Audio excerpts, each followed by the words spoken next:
What's going on, guys? Been a while since I made a video. I've recently had surgery, so just getting back on my feet now. I wanted to do a little video today as to why maybe you should do a solar generator versus a gasoline generator. As you can see, I have both, so I have covered both bases or all bases. However, this may not be, you know, doable for everybody. So I want to go over some of the benefits and some of the drawbacks, some of the benefits and some of the drawbacks. Uh, this is just a Predator generator from Harbor Freight, 4,000 watt generator. I think I paid about $350, $400 for it at the time. I think they've gone up in price since then. A few key features: 4,000 watts is its peak surge, so it's really about a 3,200 watt. So between the two, I've got a 2,000 watt inverter on here. If I wanted, I can make it a 3,000 watt, but I might add more batteries if I really want to run something that large. Um, Overall, one of the benefits to this is as long as you have gasoline, it will run.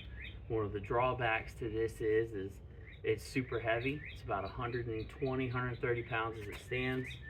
Even with the wheel kit on it, it's pretty awkward to move it around. It's heavy, it's cumbersome, you're dragging it at a very low angle.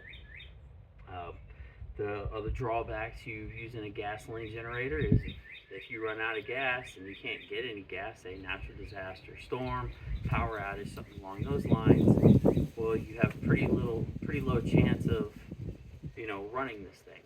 So you can do things to mitigate that, right? So intermittent running, say run your refrigerator 2 hours or 1 hour, twice a day, just to keep it cool. As long as you're not opening it, that should be fine. Um, can't run it indoors, and it's pretty loud, so those are other drawbacks to it. Cost wise, much cheaper than this is going to be.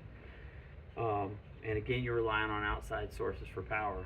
This little fellow over here, again, $400, $1,200. Solar charge controller, inverter, and battery. Along with cables, fuses, and of course you have to have solar panels for it. One of the positive benefits to this is the fact that you can just plug it in to a solar panel sitting outside. Let's say you live in an apartment, you can put a solar panel, two solar panels out on the rail, hang them on the rail of your apartment, and you can charge this thing up while it sits inside your house running absolutely quiet. You want to put this on an apartment patio, it's going to be pretty loud and it's going to draw attention. Maybe drawing attention isn't a big deal, maybe it is.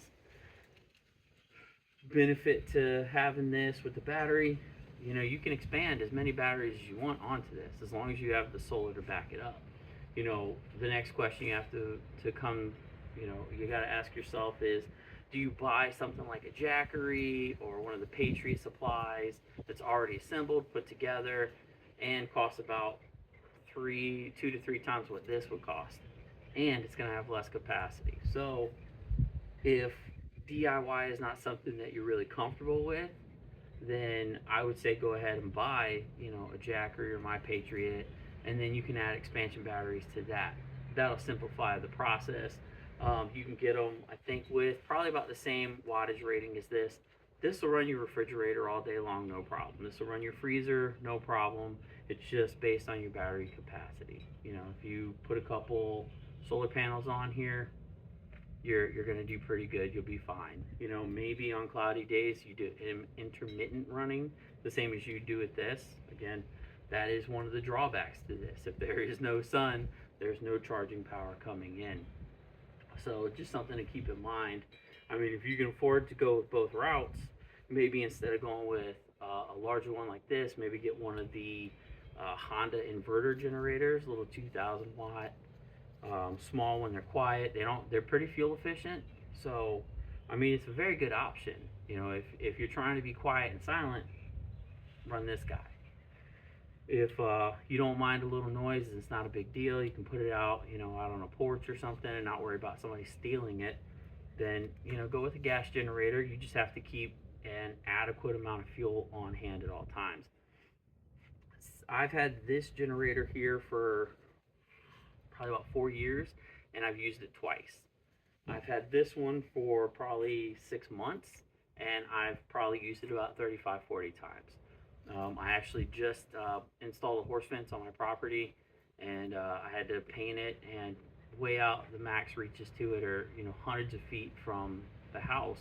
So it was either run this thing, carry this heavy thing around, run an extension cord off of this, or as you can see, with all the fresh black spray paint all over my cords, I just drug this out to where I needed it, and it did completely fine. I didn't have to charge it.